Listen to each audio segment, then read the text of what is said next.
What's up, my friends? Welcome back to another podcast. My name is Mike Perrine. This is the Everyday Detox Podcast. If you'd like to support this podcast, please pay us a visit over at rootsandskyclothing.com. It's a plant-based lifestyle clothing company that I started. I'm wearing one of the tees right now. It says guided by purpose, driven by passion, and powered by plants. If you're watching this on YouTube, you can see it. If not, take a visit at rootsandskyclothing.com. Look at all of the different t-shirts we have. They all celebrate eco-conscious and plant-based living. Also, when you're in New York City, please give us a visit at vitalitynewyorkcity.com. That's where we put V equals P minus O, a concept you've heard me talk about on this podcast so many times. It's where we put it into practice. We do colon hydrotherapy, we do cryotherapy, and we do infrared saunas. And we have an amazing team over there. We have a cute little shop where we sell. It's a very specially curated shop where we only sell products that we use. So we sell sacred chocolate, which I mentioned in this podcast, and of course we sell all sorts of different cleansing supplements that we have all tested, meaning myself and my therapist, and we use them regularly, so you can be sure that they will be effective. Also, I do the Q&As on Instagram at the Everyday Detox account. I do them a couple times a week, and there's the Instagram account is really it was supposed to be for the podcast. And as more and more people started watching the stories and stuff, they kind of got there from a lot of different places, and they're not so sure how they got there, and they didn't quite understand there was a podcast or like what the cleansing life was about. I think they just saw some of the photos I would post of like really amazing farmers markets and stuff. And if you watch my Insta stories, like 50% of it is me talking about the detox work. And then I started featuring a lot of aspects of my life. And I mean, we showed the whole wedding, like we got married in just north of San Francisco. And I did a whole story on my wedding. I show our animals that we have here. Of course, I share recipes and stuff like that. A lot of Holly and I, like what we're doing throughout the day. So a big percentage of people were interested in that. So we decided to do a family vlog on YouTube and Facebook. It's called Everyday Perrines, and that just launched, and we have a couple of episodes up, and they're a lot of fun. So the cleansing life and our vegan lifestyle and everything, that does integrate into it to some degree, but sometimes it's like as simple as us going to Costco. So if you're interested in that, that just launched. So there's a couple of videos up. So anyway, moving on. This podcast, I'm finally catching up, getting things that we filmed this podcast early spring of this year. And it took me a little while to get it going because I got married and I had to make a couple of trips to New York, and I had a backlog of podcasts and YouTube shows and all these other things I had to do. So finally catching up. I've been really looking forward to this one. This one is with Timmy from Mississippi Vegan. He is my and Holly's favorite Instagrammer. We watch his stories every day. This is not me just like fluffing up my guest or anything like that. Like legit, like I do not miss a story. It is a magical blend of hilarious everyday. Well, Timmy has this gift of making everyday activities hilarious, just with facial expressions. If you've not gone onto his page, he has it in his saved stories. Please watch the story where he has his landscaper sage his backyard after they level it. It's the funniest thing because these guys that he works with, like he has his handyman try vegan food all the time, and it's really perfect humor. It's amazing. And also, of course, he's sharing recipes all the time. He just published an amazing, beautiful cookbook, and that's why we were down in that area. So we went down to San Francisco area. This is before we got married. We were making arrangements for everything we had to do. We were taking a visit. We drive down from where we are in Oregon. It's only like a 6-hour drive. So it's not too bad. And we just go down there, took care of business. And on the way up, we figured out that Timmy was going to be in Mendocino, California, doing an event to promote his new book. And Holly just looked at me and was like, oh, we're on it. We're doing this. And I was like, I really have wanted to have him on the podcast since he was still living in New York in like 2016 or 15. And when he announced on Snapchat at the time that he was leaving New York, I was kind of bummed. I was like, oh, wow, he's like in Mississippi now. I was like, I don't know how I'm going to make this podcast happen unless he visits New York again. And then he did visit New York again, and we just missed each other because I was in Oregon at the time. So as soon as I found out he was going to be in Mendocino, which is a beautiful little coastal area in Northern California, We on our way back from San Francisco, we just took a trip. We went to his book event. I asked him if he would do a podcast. He said yes. And we brought him over to our Airbnb. That's why if you're looking at it and you're like, where are these? If you're watching this on YouTube and you're like, where are these guys doing this? Because like there's all these weird lamps and wallpaper and stuff you've probably never seen in any of my podcasts. It's in our Airbnb. And Timmy was nice enough to come over before his event and make some time. And we just had a great time talking food. We share a lot of similarities. And we even shared time at Angelica Kitchen, except not at the same time. So, of course, I took us down that nostalgic path and we went into that. But it was just a really amazing podcast. He's one of my favorite Instagrammers. He's such a lovely and wonderful human being. And I really think you're going to think so too. So let's jump right in. I found you from Snapchat when Snapchat was having its moment. When Snapchat was having its moment, it was so much fun. Wasn't it fun? It was so much fun. And I remember because there was no follower count and because it was almost like a secret, like it was word of mouth. Yeah. And that was when people actually told me, that was when I knew something special was happening because people were like, your Snapchat is like really good. And I was like, is it? Because I didn't know. I didn't know what good content for Snapchat was. I just was having fun. It was easy for me to do. I modeled some of my, like, the way that I presented stuff on Snapchat based on what I was watching you do. That's so funny. You did it really well. Yeah. Well, because it was such a new landscape, and it was like a free for all. It's like, okay, who's gonna do what? And I just remember like you just kind of had to be yourself, but also so yourself that you would stand out. And then it was like, and then I don't even know when I started shooting. Like, I knew immediately I liked shooting kind of like the mundane things. But that's when I moved to Mississippi is when that really went through the roof, where I was like, okay, I'm going to go to a DMV and interact with someone here. And that's the goal to me. That's where you really win. Like you really get it with that. Let me explain to everyone what this looks like. You're just holding your phone down kind of at your waist and all we see is your face and we can hear people just having these mundane conversations. This is where you strike gold. It's comedy gold, and it'll just be some people at, I don't know, the car wash or something talking, and it's just your facial reactions to them, and we're like cracking up and dying. Thank you.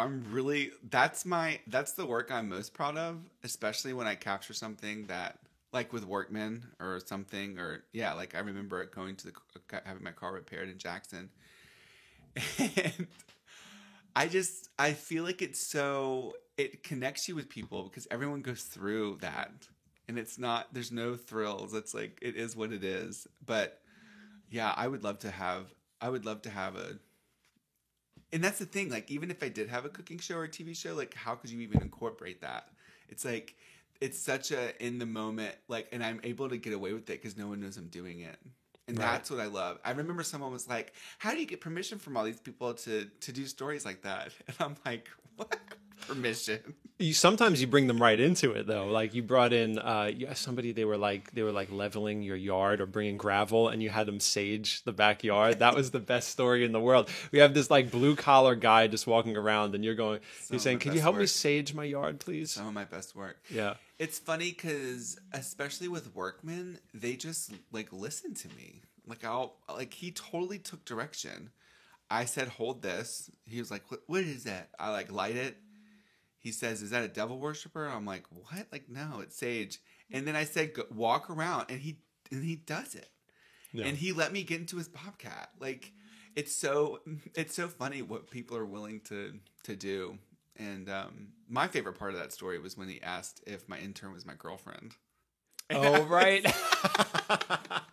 That's right. I was like, are you on crack? Like, are you that?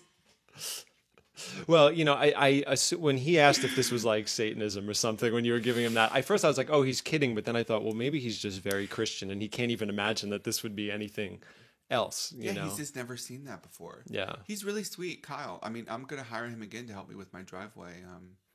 The streets are really bad in Lakeview, and that's the one downfall of the neighborhood I live in New Orleans. The streets are just terrible, but I'm definitely going to hire him again. He was really fun to have around, and he did a great job. He really did. He leveled out the whole backyard because I'm gonna have a huge garden. I can't wait to see that when you build it. And yes, you bought a house. Is that right? Mm-hmm. Yeah. So I own the house in New Orleans, and it'll take me a long time before I fully own it. But it's been the whole process of me moving from Jackson to New Orleans was effortless.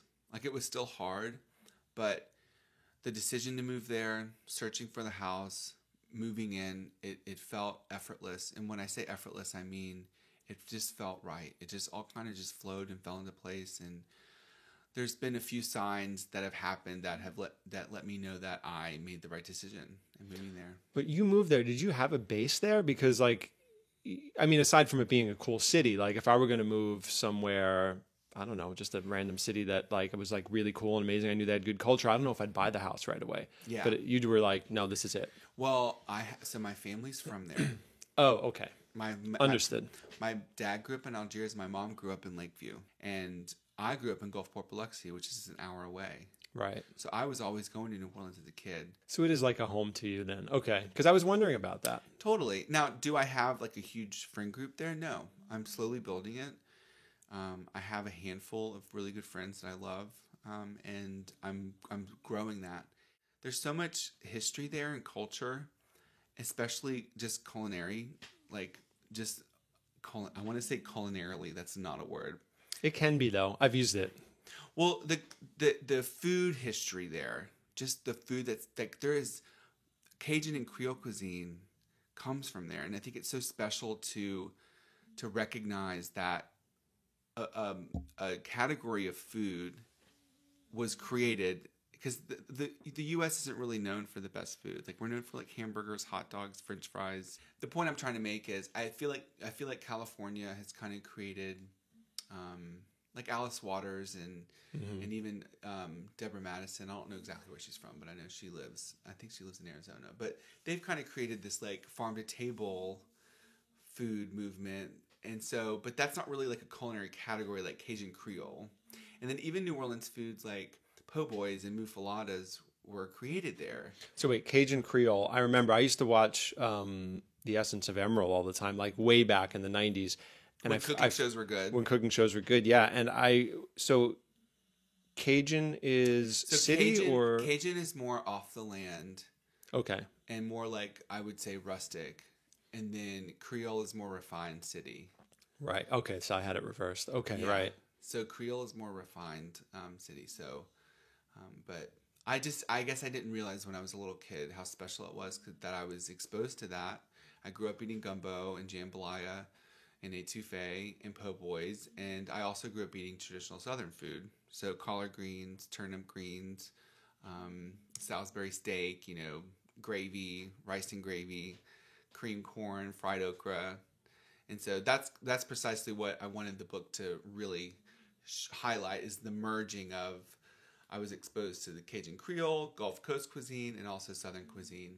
And, people in North Georgia are not eating gumbo and jambalaya and po' boys. Like, that's very much a Southern Louisiana, Southern Mississippi thing. And is it just culture or is it ingredient availability?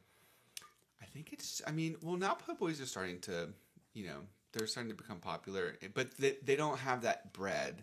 So I think it's more cultural, like New York pizza. Like, they do pizza all over the country, but really you got to be in New York to eat pizza, or bagels. Right. Yeah. Like, there's bagels everywhere, but like, it's not like a true New York bagel or that true New York pizza.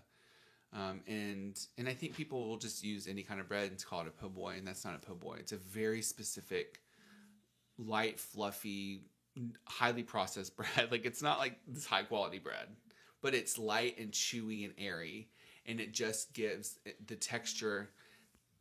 It creates this texture that, if you don't have it, it's not a po' boy. It's just a sandwich. And you've brought that authenticity into the world of vegan cuisine. Let me take us back a little bit, because we have some really interesting similarities in our life and the things that we're interested in. I want to get into what brought you into eating a vegan diet. We both started eating vegan when we were 19, or were you 20 or 19? I was 19. I was going in the direction of eating like plant-based, and heading to raw veganism. Right. And so then when I went 20 is when I went strictly vegan. okay, so what head someone in that direction? I'm always fascinated by it. It happened to me in the 90s. I had to find the right book, talk to the right person, get influenced by the right person to even think that was a thing. I'm from Staten Island, New York. It's all like, Right. It's not people that are, heavily into vegan culture. So I'm always fascinated what brings somebody to that. When I was a teenager in high school, everyone curated my food choices for me. So I was eating in a cafeteria and I was eating fast food because it was delicious to me. And that's what I just was like, oh, I can go get chicken nuggets and French fries. And my parents were cooking for me. I wasn't cooking for myself. And so then when I was 19, I saw a book called Superfoods, which it's not the superfoods that you're thinking, like maca or even goji berries or all of the new adaptogens and all that stuff. It was just like broccoli and walnuts and oranges and spinach and extra virgin olive oil, and it showed the nutrition in them, and it talked about how they were healthy for you. I didn't even took nutrition in high school, and so I never really thought about nutrition. Like I had heard of it, and I also heard of vegetarian. I thought vegetarianism was. I knew that Indian people were vegetarian. Some Indian people were vegetarian, but I had never really heard the word vegan. And so then when I started incorporating more of these superfoods, just vegetable, it was broccoli. It was just, which it is a superfood, you know? It is an incredibly nutrient dense, amazing food. So I started eating more of these foods. I started feeling good. And then I became really just fascinated by nutrition. And so I started trying to only eat the most nutrient dense foods. And then that led me to raw veganism. And so then I went raw vegan. That is another one of our similarities. We both went deeply into a purist diet. I was a purist, and I was not scared to talk about it, and I alienated myself from everyone in my life. Now, what did you come across that like Douglas Graham. Douglas Graham. 80-10-10. So that was the resurgence of it. Because when I first heard about natural hygiene and fruitarian diets, it was 1995, and it was antiquated then. So when I keep seeing all these people getting into it now, I'm like, how is this making a resurgence? Are people getting into it now? There's huge fruit cultures now, like fruit-based cultures. Well, so the reason I started my Instagram was because I went to Woodstock Fruit Festival. Did you really? Okay. Yeah. Woodstock Fruit Festival happens just north of New York City. And it was the first, I think, fruit festival anywhere in the United States that ever happened. One of the first. Yeah. And that's when, I think when it started, Instagram didn't even exist. It was the YouTubers that would go. Right. Yeah. So to back up, I was raw vegan. I was eating loads of organic fruit, lots of greens, lots of celery, cucumbers, very small amounts of nuts and seed. I was terrified of fat, and I was terrified of cooked food. I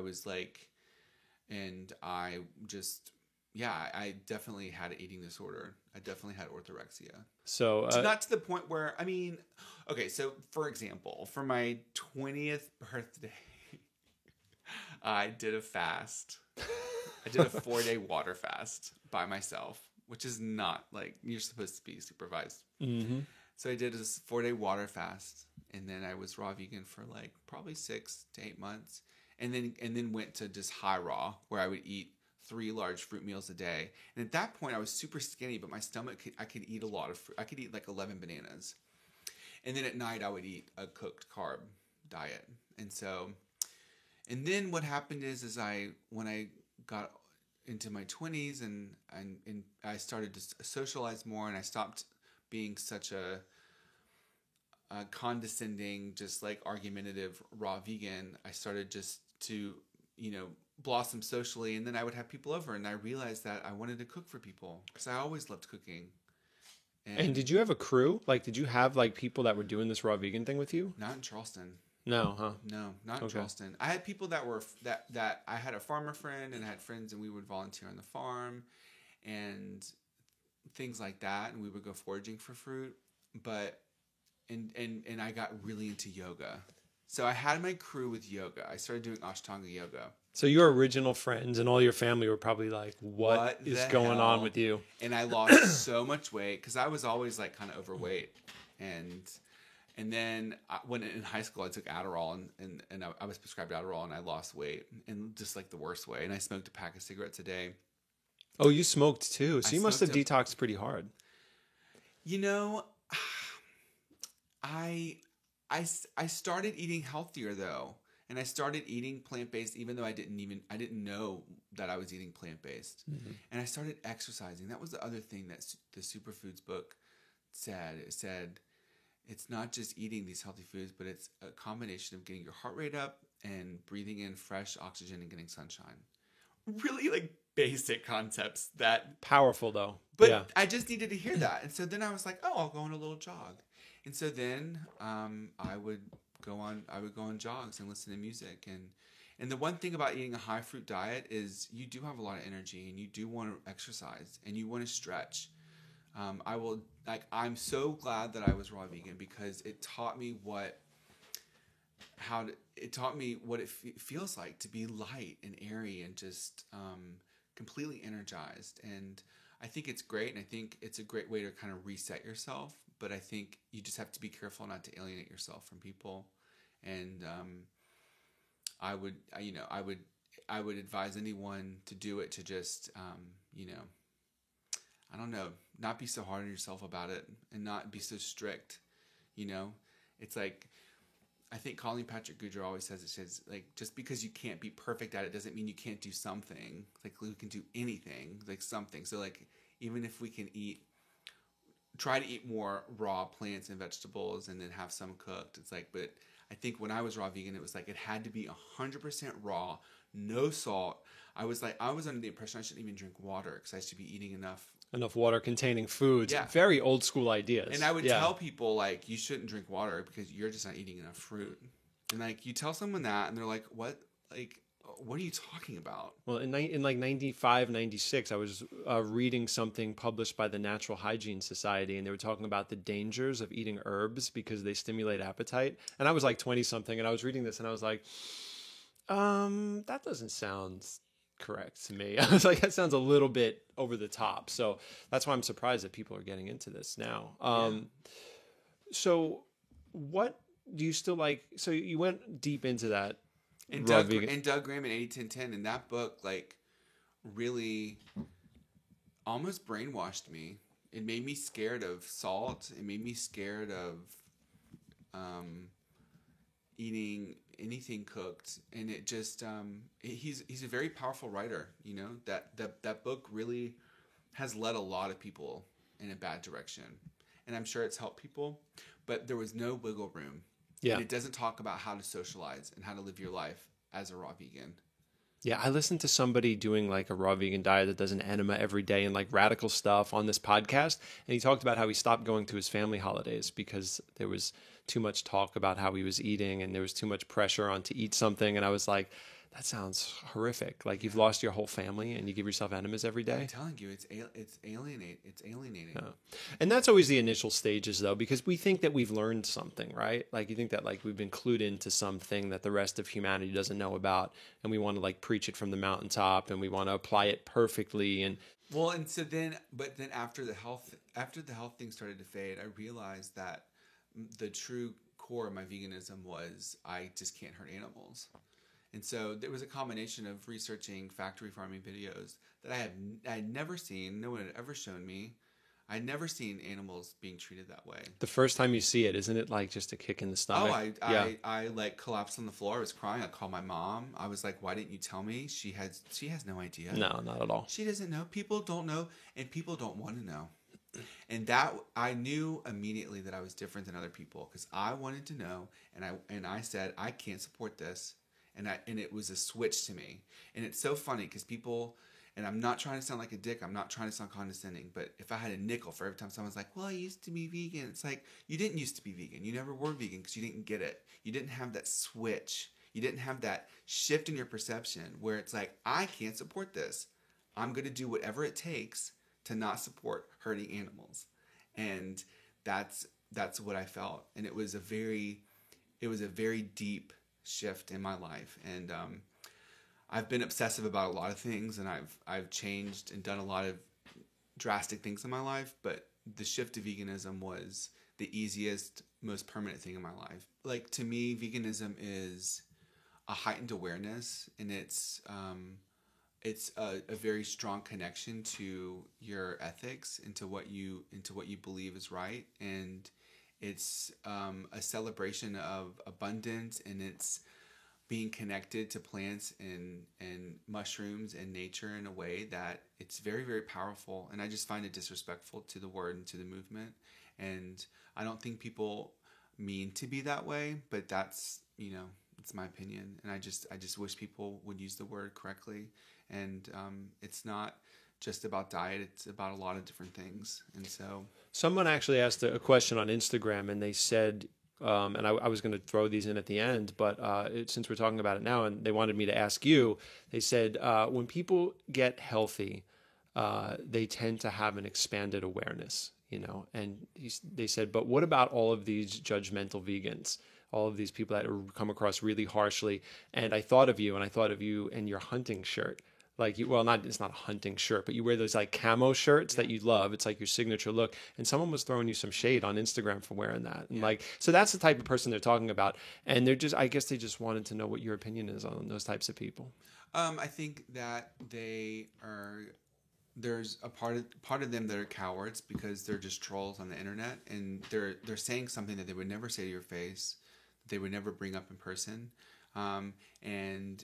And using a screen gives them an opportunity to say something that they wouldn't. And they always start off with, I'm sorry, but you're doing this, and like this, it represents this.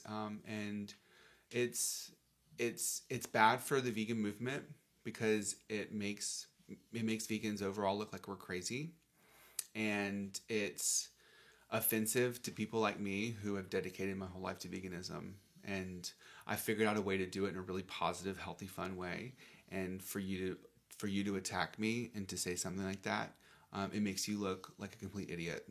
And I tried to very eloquently address it because there was a part of me that wanted to be like, how dare you come on my platform and tell me what to wear? I would never tell you that your makeup looks tacky or that the clothes you wear looks gaudy. I would never tell you what to do with your life. Like, I would never. So don't come on here and tell me what to do. And and the fact that you would take a shirt that I'm wearing to represent the vegan movement in a negative way is just like, you're the problem with veganism. Like, you are one of the problems with veganism, and you need to get a life. I understand. I'm sorry. That's a sound bite. That's going up on Instagram. Drop the mic. And I hope she's listening to this. The thing is I blocked her, and then I unblocked her. And I said, hey, I just want to let you know, because I was upset. Yeah. So I unblocked her because my intern was like, this is a good opportunity for you to have a conversation with her. And so I said, you're right. So I unblocked her. She was like, I'm so sorry. I didn't mean to offend you. I have a home in Arkansas and a home in some other southern region. And she was like, and I see hunters wearing this. And I was like, she backpedaled. But her initial message was very, very rude, and it was very, very attacking. Mm-hmm. Like, you are representing veganism poorly by this.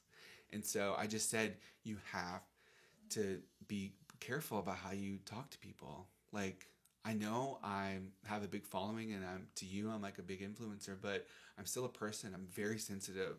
And for you to attack what I'm doing and to say words like that, that takes time out of my life. So just like, you have to be careful. And then I said, I did a story dedicated to you, and I'd like for you to watch it. And she didn't respond. So she saw. Oh, she didn't respond to that? No. And I don't care. And I mean, sure, I should have compassion for everybody, and I want to, but it's just the worst kind of person. I bet she's the kind of person that goes on Amazon and leaves reviews, and goes on Yelp and leaves reviews. And I've worked at restaurants, and I remember Yelp just being like, it just gives the worst people a voice. The worst people. And people 10% of the time will give a review for really great service, and 90% of the time, if they've had some little hiccup, they're going to let the whole world know about it. Totally. And you want to know what? And anyone listening to this, if you do write Yelp reviews for restaurants, I invite you to send an email to the restaurant and talk about your experience privately, and don't go on some big platform and talk about it and use it as some soundboard. Like, you should reach out to the manager directly. It's going to be more effective, and it's not going to cause all this negativity. Like, let's try to cause the least amount of negativity as possible. And so, and support each other like a community. Like all these businesses, they're like your friends, your relatives, all trying to make something, give a go of it. Totally. Yeah. I just did that with the restaurant in New Orleans that I really love, and I loved going there. And they've made it damn near impossible to go there to get anything vegan. And it's like, what could I do? I could go on Yelp and be like, that crazy vegan that's like, they don't have anything that I can eat. Like, this place, there's a whole bunch of dead animals, and like just tear them down and like be that crazy vegan. Or you can email them and be like, hey, like, I used to really like coming here, and you guys used to be accommodating. And last night was really disappointing because I wasn't even able to get anything except for a really puny salad that you removed so many components of that it wasn't good. And then you charged me the same price. So I just want to let you know, like, people have a lot of dietary restrictions, and there's vegans that love to go out to eat. And people ask me all the time where to go out to eat in New Orleans. And I would love to put you on my recommendation list. I just want to let you know that. Is that the restaurants have to get hip to that? Every restaurant should have a killer gluten-free option. Every restaurant at this point should have a low-carb option. And every restaurant should have a really great vegan option. Mm-hmm. So good that anyone would want to order it. Okay? You can't do like a tofu steak on brown rice. Like, you're chefs, you're a restaurant, your job is to make delicious, amazing food. Figure it out. Like, it's 2019. Like, you can make a delicious vegan entree, you can make a delicious gluten-free entree, and you can make a delicious low-carb option. And like, you have to be aware of that. Holly was just reminding me too, like, we're getting married in June, and we were just meeting with the caterers, and they do that thing where they go like, oh, okay, yeah, we'll just take the cheese out of the tamale and it's vegan. And I'm like, well, can you put in some vegan cheese? And they're like, no, we don't really do that. And we're like, so you're going to make this very underwhelming tamale for everybody. I talk about it in the book. It's called Successful Vegan Cooking. And chefs think that they have success when they... Are we recording? Yeah. Okay. I think chefs think that they have succeeded when they just remove a component. It's like, no, you have to replace it with something. And if you don't, you're just removing something. That's not successful cooking. So... every chef needs to remember you're trying to create a balance of acidity and salt and sweetness and textures and everything, and that applies to vegan food. So it makes them look silly when they do that, and I try to tell them that, like, this is underwhelming. Like, it's a sign of laziness. Yeah. That's what they're trying to do. They're like, oh, we'll do a stir fry, or we'll take the cheese off the whatever, and yeah, it's a sign of laziness, which chefs should not have. Chefs are like.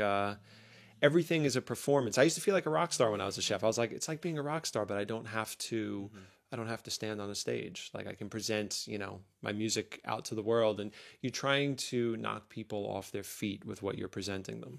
Yeah, yeah. And you're trying to create any recipe. You're trying to create a special experience, and that's why a lot of vegan food, we're trying to recreate that experience that we had as a kid. So that's why. Vegans like to eat things that have a crispy source of protein in between two pieces of bread, or, the texture of a meatloaf or a Salisbury steak. I think people get it so twisted that we're constantly trying to recreate animal products when it's like, no, we're trying to recreate that experience and that tradition that we had. We just don't want to hurt animals. You've done that incredibly well with this book. I see it from all the people posting recipes they're making on Instagram. One of the, and I've had some people ask me, they're like, wait, you follow the Mississippi Vegan account? They're like, that doesn't really, you don't strike me as someone that would follow that account, because so here's what happened. We basically, we switched our interests. We kind of like switched our lives in the reverse order. So when I got into veganism, I got into food, like basically everything you're creating now and the life you're living now was exactly how I was living my life for like a good 7-8 years. I know you don't want a restaurant, but like, I wanted a restaurant. I wanted to write cookbooks. I would take all of my money from working in restaurants, go to the health food store, spend it all, and go home and try to figure out how to make like vegan croissants or the best vegan ice cream, and just buy ingredients and cook all day and just make food all day. So I connect like really deeply to your whole experience. So when you're eating, like when you're cutting the sourdough that you're making and the joy that you have, and you're talking about the crumb, and it's like, yeah, I don't eat bread anymore because so that where you started with raw veganism, I've been in raw veganism now for like 17 years, right? So like the first... Are you still raw vegan?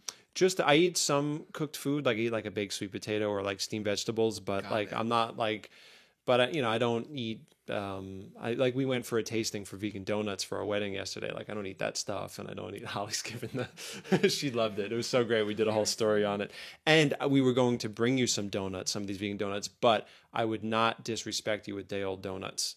So I did not bring I you any. appreciate that. We thought about it. We sat in the car and I said, "Should I bring Timmy some donuts?" I said, still would have eaten them. I know, but this as a chef to chef, right? So, but I really I love it so I nerd out so hard on that. So when you're like going through your process of making this food, I'm like, I know what that is. Like I still have that, Right. No, No, I think I like that you can connect with that, and I commend you for dedicating your life and your practice to eating healthier foods, and I still connect with that too, and I definitely feel my best when I'm eating high raw, especially leafy greens and raw nuts and seeds and really high quality fruit.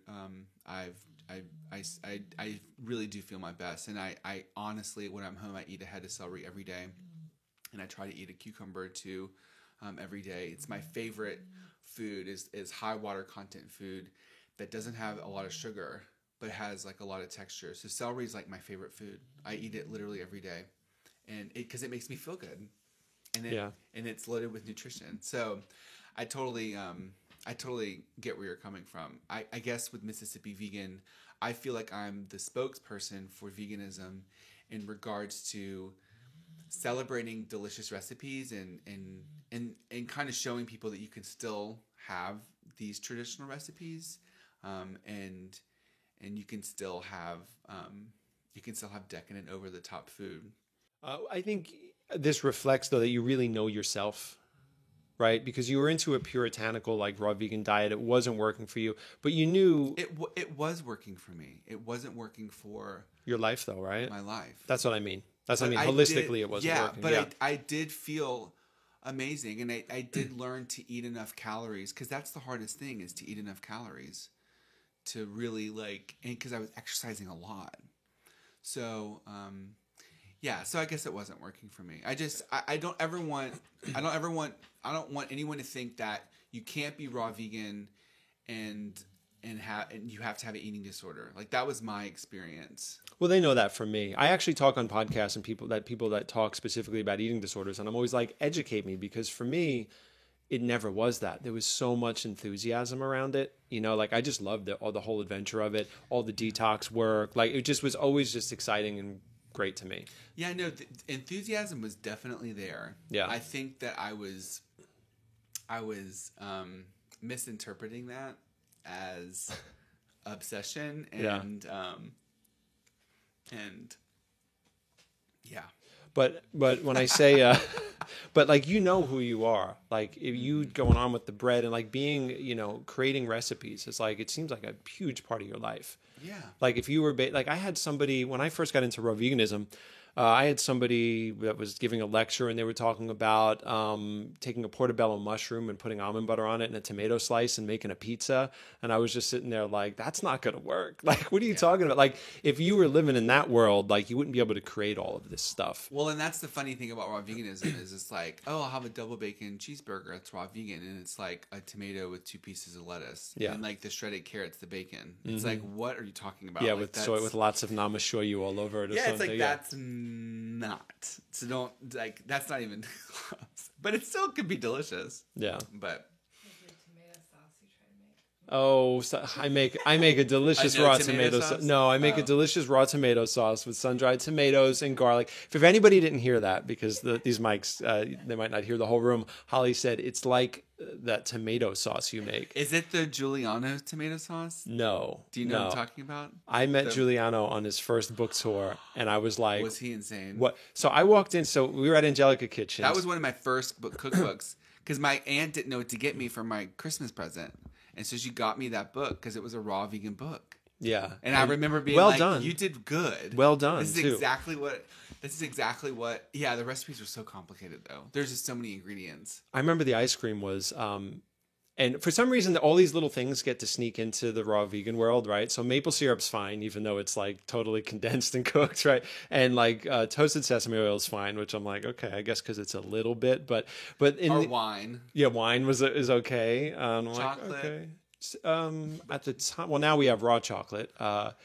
But Giuliano's book, it was like almond butter and maple syrup and put it in the ice cream machine. And I was like, that's it? I was like, and I think there was some vanilla in there. And I was like, is it good? I don't know. I never made it because, like, you know, I didn't make food out of cookbooks. I was a chef at the time. I was too arrogant for that. Like, I'd come up with my own recipe, you know.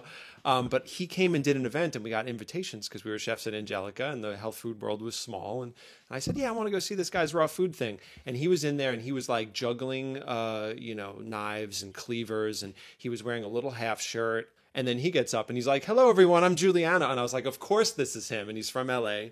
And I was looking at him, he's wearing like all these like really pretty clothes and like little half shirts and stuff. And then, and I was like, he must be gay because he was just dressed the part. And he's not?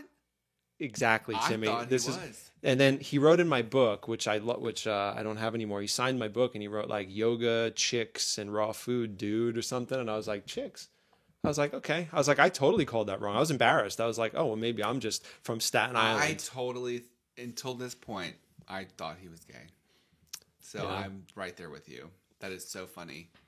No, he's not. I finally ate at his restaurant in 2013. Is it still open? I don't know. It was 2013. I went to LA and I went into his restaurant and it was like really late at night. It was a weird scene and it was really cool. And then I tried to. I always wanted to go. I think I looked at his Yelp. I think I looked at his account once just to see like what reviews were happening there. So speaking of restaurants, I need your help on this. This podcast is going all over the place, and we left the Angelica Kitchen conversation. Mm-hmm. So we both work there. Sadly, Angelica has closed. Leslie's been on this podcast before. We did a whole podcast. Really? Yeah, it gets really good. Yeah, like she talks about forest spirits communicating to her in the deep woods of North Carolina, and it's a good podcast. Forest spirits are a real thing. They used to light up a path for her. Wow. Regarding Angelica, Holly has heard me and my friends get very nostalgic about that. Like when we go back, like when I used to go back there for dinners, it would be like going back to my high school or something. Mm-hmm. Like I feel like I grew up there.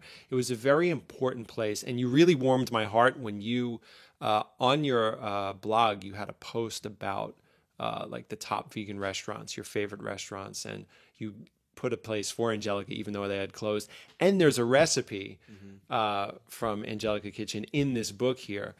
So that really warmed my heart. And I knew that you appreciated that place. And like, so Holly would always say to me, like, what's the deal? Like, why do you guys talk about this place? Like, you glorify the experience you had. You just used to work at a restaurant. And I'm like, no, it was something else. It wasn't just a restaurant. And I'm so sad I did not get to take her there because Holly's from Oregon. And, you know, she's visited New York, but we just never got to go to Angelica in the short time. But can you explain what that special thing was about Angelica? Well, first and foremost, Angelica Kitchen completely shaped and changed my life and introduced me to so many different varieties of produce and just a way of eating that I just didn't know that much about. And I think it introduced things. I mean, I knew about miso, but I had never really seen it in action like that place. And heirloom varieties of beans and watermelon radishes and Romanesco. I mean, these were things that I hadn't been to a restaurant that had stuff like that. And being a server there was the biggest treat in the world because I was able to eat so much of the food from there. And it was the best perk of any job I'd ever had. And I remember eating there and I felt good. And I ended up, I was just starting Mississippi Vegan when I was working there. And it got to the point where I started doing pop-up events and I was like selling tickets to events and cooking for the public. So I quit both jobs and I started eating in Angelica 3 to 4 days a week. It was a place to get an experience that in the days when you needed to be somewhere for the experience. Like now it's super saturated. Someone could hashtag organic search on, you know, Instagram and like you get all this stuff popping up and recipes and things. I think, you know, for me, I had to be there to be part of it was a culture. Yeah, no, definitely working there and seeing how much time and attention and thought went into, the daily specials. Because when I started there, they still had 2 daily specials a day. And they were incorporating, seasonal local produce into these dishes. And I remember snooping around in the walk-in. Everything was organic. Yeah. Everything was organic. And I remember that they would send organic flour to a local shop to make organic phyllo dough. Yeah. And I just remember those extra steps, and I had never seen. I mean, most restaurants just lie. They just lie. They say it's organic and it's not. Maybe not so much in California, but the integrity of that restaurant was amazing. And Leslie, the owner, had this energy to her that was just so. She could scare you, Yeah, and she could intimidate you, but then she could also make you laugh.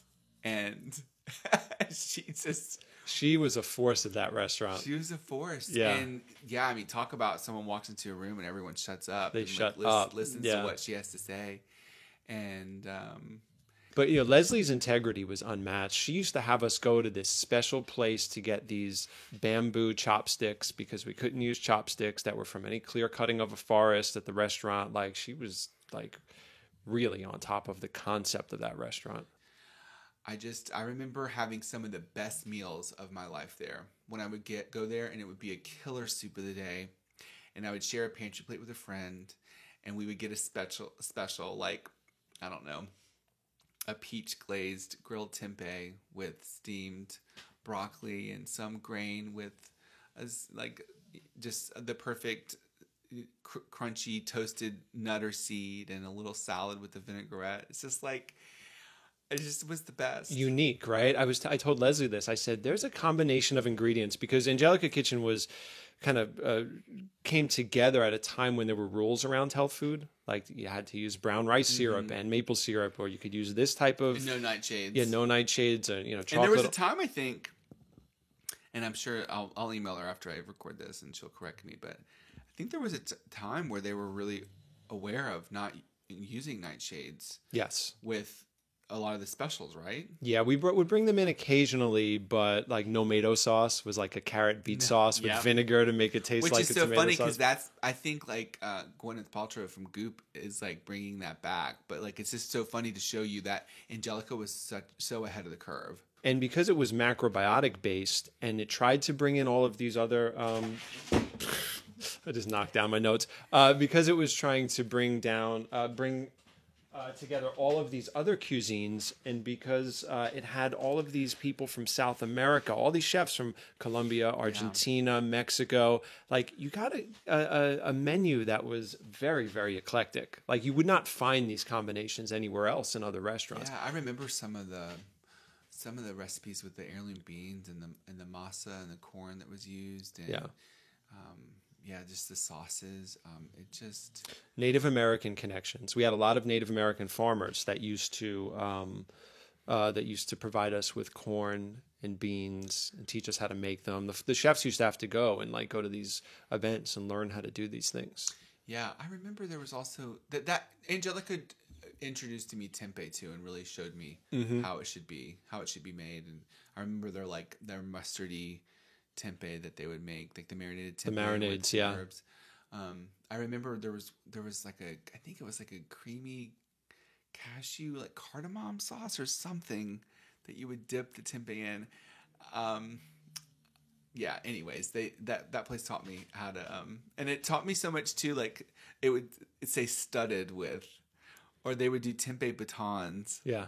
And it really, because I said studded in my book, and one of my recipe testers were like, "What does studded mean?" It's like studded.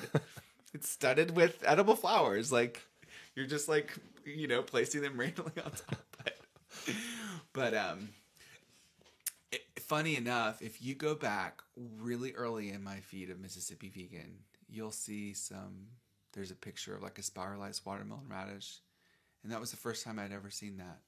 And that was My friend makes fun of me because when I talk about produce or mushrooms, I like get into my sexy voice. But that picture, and I think Romanesco. These are some early on pictures when I just used my iPhone. They're in my feed, and that'll show you the date that I worked there and how much it inspired me. And then that led me to start going to the Union Square Farmers Market. Yeah, which is a legendary place. And that shaped that working in Angelica Kitchen and starting to go to the Union Square Farmers Market. That was the foundation of Mississippi Vegan. And then when I started to see wild and foraged ingredients being sold there, that just lit a fire in me. And that's what honestly led me to Mississippi. Was I got to the point where I was like, I have to have my own garden. I have to grow food, and I want to be able to forage in clean spaces. New York City's a rough place, isn't it? Rough place. I'm from there, and tough. Another similarity we have, we both love plants, we both love wild food, we both love cooking and making food, and like there was a part of me that like was not getting nourished in New York. I think it fed me and charged me in a way that no other city has, and I think that it shaped me and it gave me my career. Because if I wasn't in New York, this just wouldn't be the same. I wouldn't be where I'm at, and it taught me how to hustle. Because I had a lot of different jobs there. I worked at Apple, worked at 3 different restaurants. I was a freelance photographer. I was an artist assistant, and I hustled. It demands a lot and it builds character in New York. I'll give it that. Character, and it teaches you how to hustle, and everyone there's hustling. Yeah. And there's amazing people that go there, live there, and I was able to help Issa Chandra with one of her cookbooks and be on her photo shoot set when she was shooting, and like I had never seen anything like that before. Is that the photo shoot where you were making the mashed potatoes? Yes. Yes, I was reading about that in your book. That's a great story. Yeah. And then we became friends, and I became friends with like this cookbook author that I had known about since I was literally 21, and bought Veganomicon and bought Vegan Cupcakes Take Over the World, and it was. Yeah, it was, but that's something that is special that happens in New York. Yeah. You get opportunities like that fall into your lap. Yeah, it is a magical place in that regard. I had just opened the studio, and I had opened it in Midtown Manhattan, though. So I went from living most of my life and time in the East Village and in Brooklyn and in Park Slope and being a member of the Park Slope Food Co-op and going to farmers markets to now spending all of my time in Midtown Manhattan. And I was just like, whoa, man. I heard that co-op was the best. It is. It's one of the greatest parts of New York City, that co-op. I would go there on a Friday night just because it would be my Friday night, and I just slowly shop and look at all this great stuff. And I love slowly grocery shopping. It's my favorite thing to do. I was at Rainbow Co-op in San Francisco for probably 2 hours, just like slowly shopping. I just love it. But I've heard that co-op was amazing. It was pretty epic. And everybody there is a member. So it's like the kind of place where you take your bag and you leave it in your cart and you walk 5 aisles away because it's a community, which is a rare thing in New York. Like, so people from other places, they always hit me up about what things I say on this podcast. And they're like, it's not like that everywhere. It's like, no, it's not like that in New York City. Like your stuff will get jacked in 2 seconds. No. What are you talking about? Do not leave your stuff out. I want to be conscious of time. Yes, I want to be conscious of time because you have an event tonight. We have an event tonight, your event, and Holly and I are attending the event. So I'm going to ask you some questions, speed round questions. Oh, okay. Okay. These are some that are from me, some that have come from Instagram. Do you remember your most memorable meal? It might have been at Angelica. I went with my friend, and we shared a vegetable soup that was just like bursting with flavor and herbs, and it was like loaded with vegetables. And then we got the special, which was, some sort of steamed broccoli with some sort of marinated tempeh that was grilled with the perfect dipping sauce. And it was broccoli and some other vegetables that were steamed. And then the dessert was just like perfect. It was like some fruit-inspired tart. And that it's not just specifically that meal, but it was that was the kind of experience. And it didn't happen every time I went there, but it happened enough for me to remember. Mm-hmm. Sounds like simplicity. And then I felt leaving, and I felt full and nourished and satiated, and I felt good. it's not like going to a restaurant getting something really rich and eating and like, oh, that was decadent over the top. Like it was so good in the moment. And now I feel like crap. Yeah. Then you're hungover. Yeah. So, and then I'll say too, like Blossom and Chelsea, like they have the seitan scallopini, which is like a lemon white wine sauce with capers. And then they serve it with truffle mashed potatoes and sauté kale. And it's not every time, but sometimes you go in and they pan fry the seitan till where it's really crispy on the edges, and the truffle mashed potatoes are on point, and the kale is still bright green but tender, and it's just one of the best meals that I've ever had. And those two meals. I'd like to say that veg would be one of those meals, but I've only been there once. But I could see myself having that kind of meal at Veg in Philly. Oh, I don't know that. Now I'm answering. Now I'm giving away too many answers. One more. Shizhen in San Francisco. Mm-hmm. And if you ever can go down there. Well, we're getting married down in San Francisco, so. Well, it is gluten free, and there is a lot of raw components. But Shizhen sushi is just one of the best. Like their food is so balanced and well rounded. They have all the textures that you want, all the right acidity, the right salt, the right flavor combinations, and they use beautiful plants and mushrooms, and they just make the best sushi. It's just like unbelievable. So the next question was going to be, what's your favorite vegan restaurant that's open today? Would you say that one? Well, I would say it would always be Angelica Kitchen, but since that's closed, I would say, Shizhen. I would say the restaurant I'm most excited to go to. Mm-hmm. It would be Shizhen. So we definitely have to go there then. But would you eat something there? No, but I would take Holly there. It's. Are you really you're like strict raw vegan? Yeah. If anybody hears that, that's our Chihuahua dying in the background. He's got a heart condition, and he coughs like that. So I'm upset too that someone would be like, "Why would you follow Mississippi Vegan if you're like that's upsetting to me?" Because my account is it's not just about eating comfort, decadent food. It's about celebrating plants and mushrooms, and I do like to eat healthy food, and I feel like I try to talk about that. So whoever said that, we're not friends. It wasn't in a malicious way. It was more just like they were just surprised that that because the other stuff I'm into is I could watch people go around Borneo tasting all these different durians that are only native to that region, and I could go down that and nerd out hard on that, and I love that. That's kind of where durian. I'm at. But I guess that what they weren't understanding was that it's all the same thing. Well, what they need to understand is Mississippi Vegan's for everyone. Yeah. It's a celebration. It's a celebration of positivity. It's a celebration of laughter and having fun and keeping things cute and interesting and delicious. And it's for everyone. I have a lot of non-vegans who follow along, and I invite plenty more non-vegans to follow along. So it really is for everyone. Most inspiring chef. And it could be someone that's been I know, I knew about when I saw these questions come in, I knew, I was like, he's got a lot of friends that are restaurant owners, a lot of friends that are chefs. It must be hard to answer this question. There's plenty, but Sean brought, in regards to chefs and cookbooks, because that's really kind of that's how I'm most inspired. It was Sean Brock Heritage and Deborah Madison in my kitchen. Do you have a favorite cuisine? I guess the concept of macrobiotic, food, that, the whole concept of a protein in vegetables and a grain and a fat and some fermented food, that's what makes me feel the best. Are you the healthiest person in Mississippi? What is the culture for health like there? The culture for health there is not a priority. And that's precisely why I wanted to go there and live there and write the cookbook that I did. Because even though it is Southern comfort food and some of it's decadent over the top, it still is inevitably healthier because I'm not using animal products.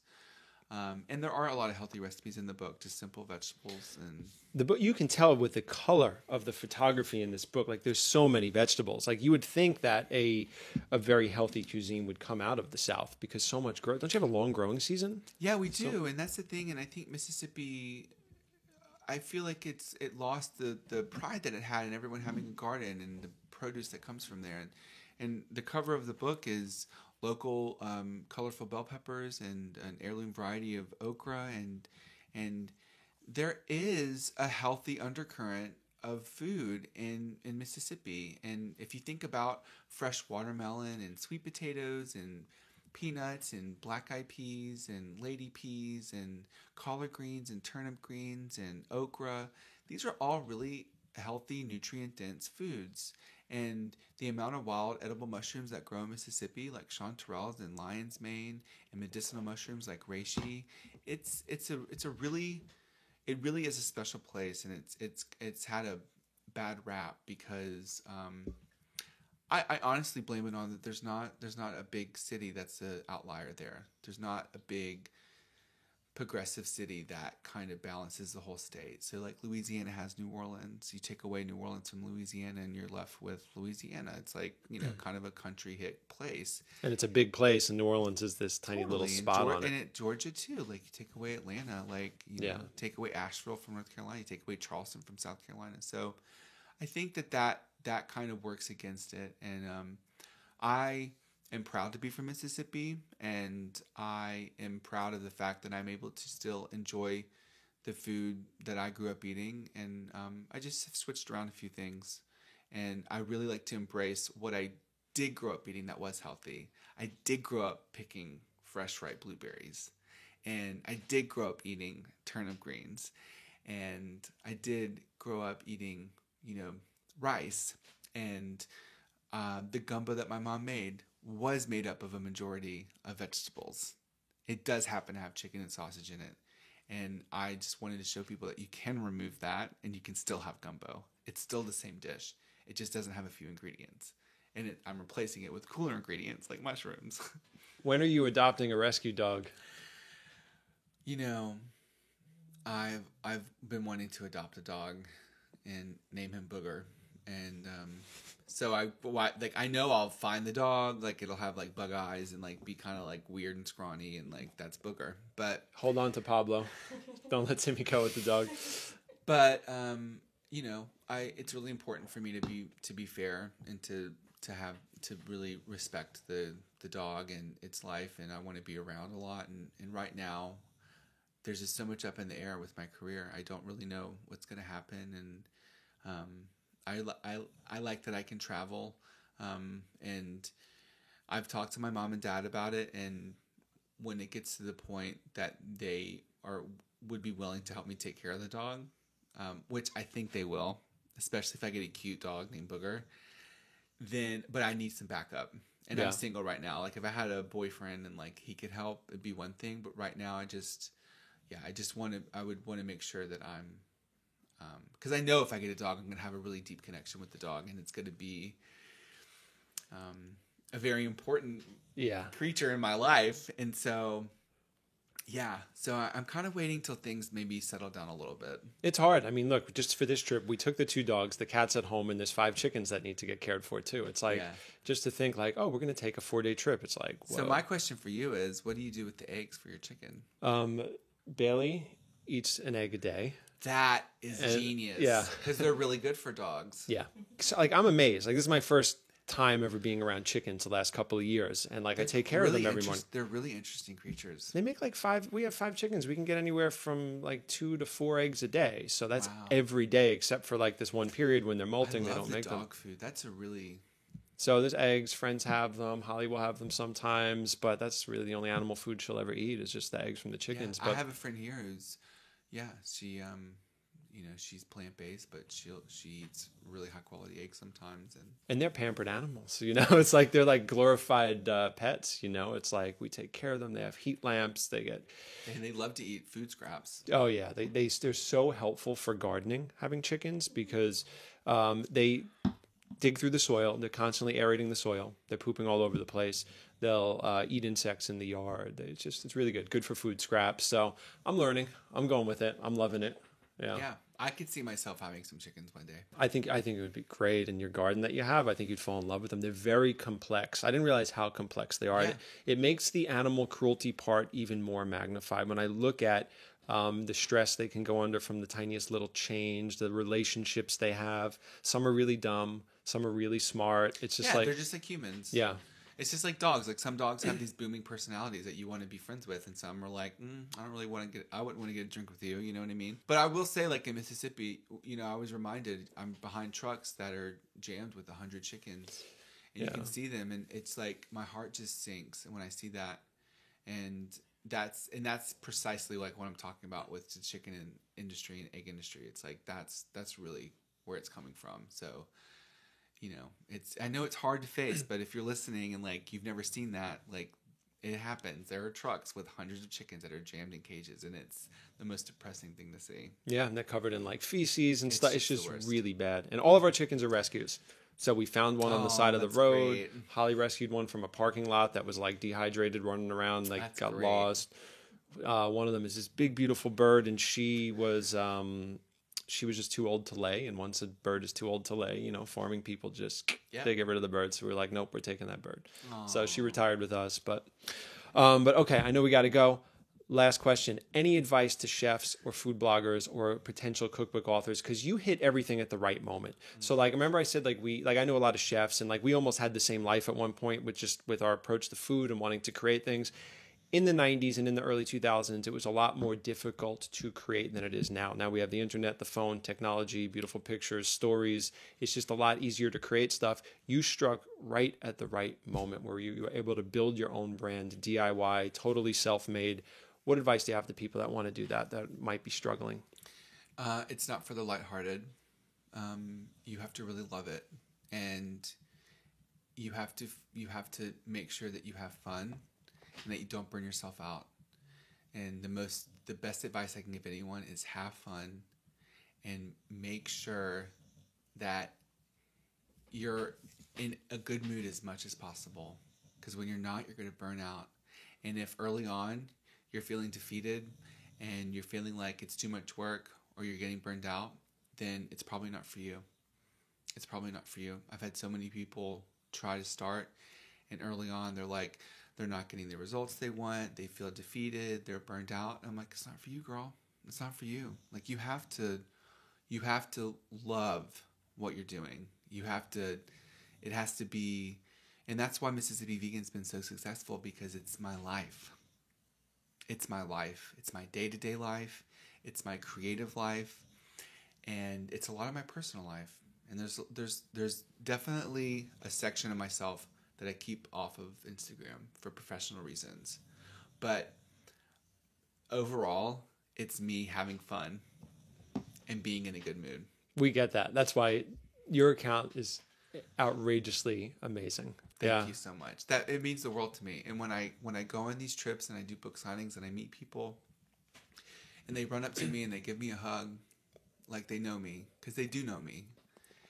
It's the best feeling in the world, and it makes me realize that what I'm doing is good, because I'm connecting with people, and that's what we all want. We all want connection. We all want to be happy. We all want to laugh, and So my advice is to be as happy as possible, because if I wasn't happy when I started Mississippi Vegan, it wouldn't have snowballed. It was like when I created Mississippi Vegan, I connected everything in my life that I loved. And I'll tell you though, from the way I heard this story, you had 2 recipes up on a blog. Yeah. And you were approached by a literary agent. Yeah. And they were like, let's get a proposal for you all set up so we can start pitching this. That doesn't happen to anyone. You know that does not happen to people, right? Like, so when I heard that and I saw what you created, and I was like, wow, there's something to this formula, and I think it's authenticity, because you just put it all out there, and you've been consistent, and you know yourself. Yeah, I think that consistency is the important part. So I think if people want to start this, like a social media game, consistency is key. And if you're going to take a month or 2 off, forget it. It's not going to work. And that's fine. But you can't treat it like a hobby and expect job results. If you want it to be your job, you have to treat it like a job. This is my job. This is my career. And if I'm not working, then you can't go into an office job and be like, oh, I'm going to take a month off. You have to work. And I'm very good at setting time aside. And just like this trip, I'm working, and then I have my vacation time. And luckily for me, they get to overlap. And I'm the happiest I've ever been. I feel the most free that I've ever felt in my life. It shows, my man. I so appreciate you coming on. I've wanted to have you on for so long. I thought we'd meet up in New York. I was kind of bummed when you left New York originally, when I used to watch your Snapchat. I remember now watching you on Snapchat, and I know I'm following you on my personal account. Because when did you do the cupcake kale story? Was that on Snapchat or was that? That was on Instagram. That was on Instagram. Yeah, and did you send me the fermentation ebook? Oh, you remember? Yes. Yeah. I think you were like, I want to make some fermented something, and I had written a book about a year previously. You do consume that kind of raw food. Oh yeah, definitely. Oh, great. I'm not like a crazy. So you do like salt. Yeah, I do. Okay, I love Celtic salt. I love fat. I love all of it pretty much. Good. No, you're interested in the most nutrient dense food. Yes, but it's not just an interest. What I got into deep tissue cleansing. I've had my mentors are Dr. Fred Bishy and Gil Jacobs. Gil Jacobs is a colonic therapist that healed himself. He was almost dead, and he healed himself with deep tissue cleansing. And Dr. Fred Bishy is a raw food nutritionist who's in his 90s now. He's been eating a raw food diet for over 50 years.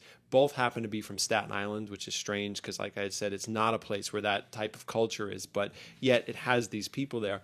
So when I got into deep tissue cleansing, I did a lot of deep fasting, lots of colonics and saunas, and have been so consistent eating clean. If I eat the wrong thing, like if I eat a piece of bread just because, it's whatever, my friend's wedding, I'll be a congested mess and not feel well. And wow. So you've gotten to that point where it's like you're giving yourself fuel, and then when you're throwing something else in, it's just like throwing it all off. It throws it way off, and I just go, well, I could either not feel good or I could feel amazing. And I'll say this too, like I avoided alcohol for 6 days.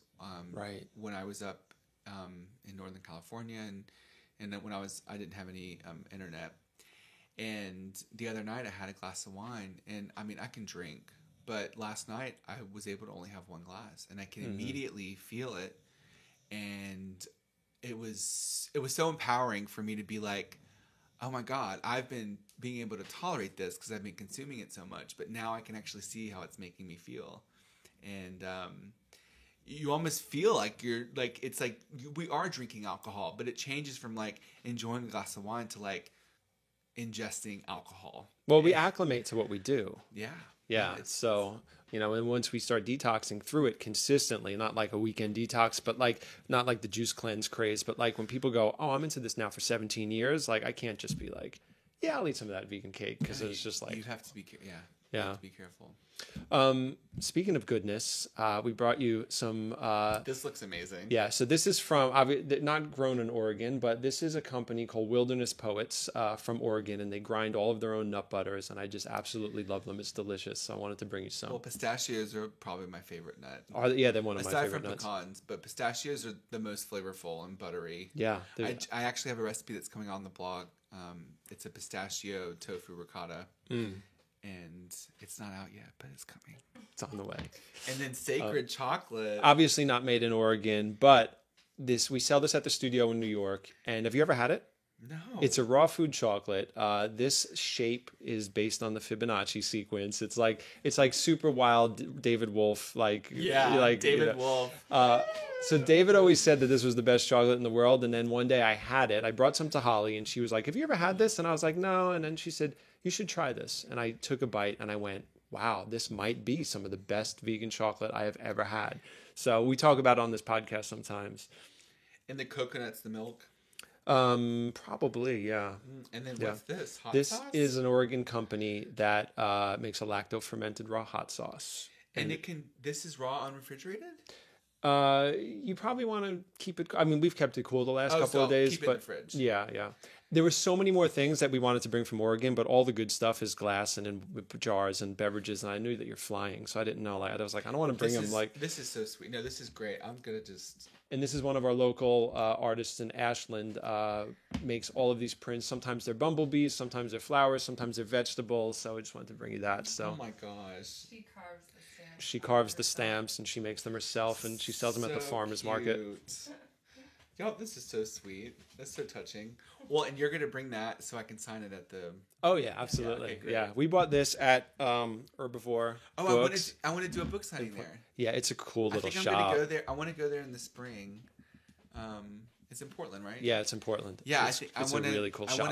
I want to do a book signing there in Portland. Portland's my next trip that I want to do. I'm doing Atlanta with Lauren from Hot for Food in 2 weeks, and then I'm gonna get back to work, and then I'm just gonna go to Portland, even if it's for a weekend. I just have to go. I've never been. I've only been one time.